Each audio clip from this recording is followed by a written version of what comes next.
Hi, today we have 3 high pressure sodium lamps, different type of lamps than I normally show, but these are up to date and there is obviously a lot of interest in these. These 3 I picked up yesterday. I went to my favourite flea market at Wimbledon, the Wimbledon dog track, and the gentleman had a box full of these which were going very, very cheap. In them they were all the same lamps, but I thought, right, let's see what makers they are. And there was 3 different makers, all the same specification, but 3 makers. 600 watt high pressure sodium. There was Sylvania, which was made in Belgium. There was GE, made in Hungary, and Venture Lighting, which I'm assuming was made in USA because there was no other place mentioned, and I know that Venture is an American company. Anyhow, we can have a look at these. Although they're basically the same lamp, same specification, there is slight differences.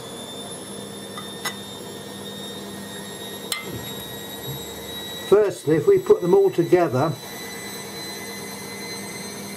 the actual arc tubes are a different length. They're the same wattage, but the length slightly different. The one in the middle has the longest one. If we look at it,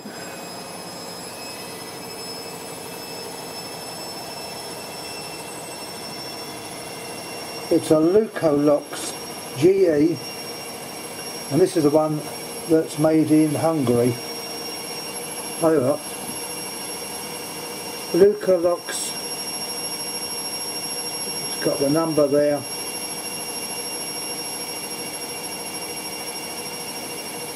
.600 watts Hungary. Now, taking a closer look, this is the one that has the longest arc tube.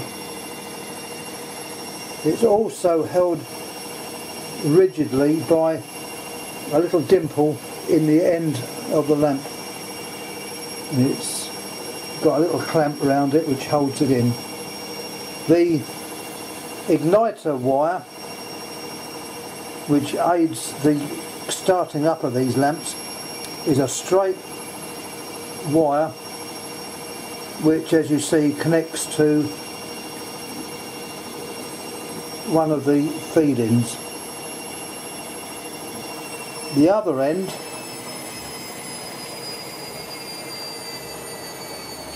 goes to the other end of the tube, and the idea of this is to give an additional kick to make it start. But looking at it, its construction's not bad.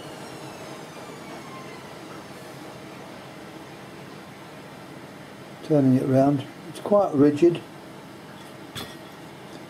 You can give it a gentle tap and it don't shake about inside. Anyhow, that's the other GE one.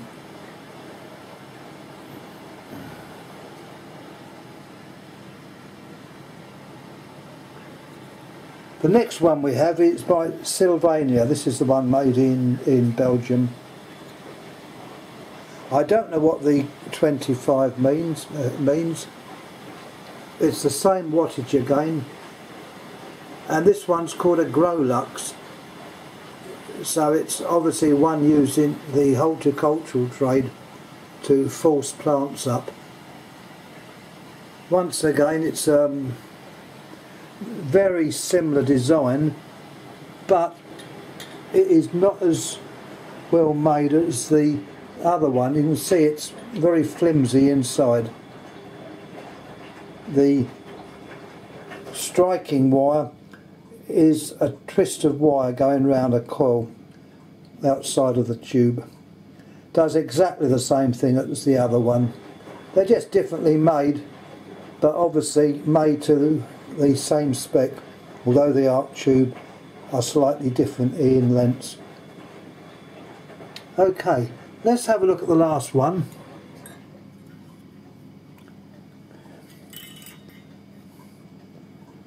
This is the one made by Venture Lighting. It's a Sunmaster, 600 watts again, but you'll notice with this one you have a silver end. Now that is produced by these two ring-like extra bits on it. You encounter these in radio valves or tubes, and they are a means of holding magnesium, and they are fired using high frequency coil. It's actually fired through the glass, and when they're fired the residue deposits itself on the glass, and the whole idea of this is to rid the tube of last remnants of air. It just burns it up. And these are called getters. As I say, you find them in valves, and if a valve goes soft, that means the air has got in and this silver turns white. But this is okay, it's nice and silvery. That's what a getter does. Looking at the tube itself, straight wire igniter, or it's not really igniter, it's what makes it strike, it aids striking. Similar type of arc tube, quite a nice construction, fairly rigid. You give it a tap and it is pretty firm. Anyhow, hope you've enjoyed. Any questions, please shout. Please subscribe and pass any comments. Thank you for watching.